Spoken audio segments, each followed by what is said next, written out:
आज आपण शिकूयात मस्त चवदार अशी लसूण भेंडी. त्यासाठी अशी कोवळी हिरवीगार भेंडी निवडावी. ती भेंडी स्वच्छ पाण्याने आधी धुवून घ्यावी.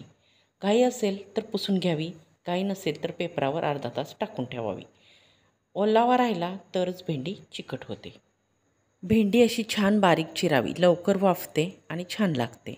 आता तेल गरम झालं आहे, यात आपण टाकूयात जिरे मोहरी.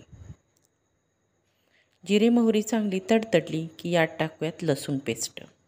आता टाकूयात हिरवी मिरची जी ओबडधोबड ठेचून घेतली आहे, ती पण चांगली फ्राय होऊ देत.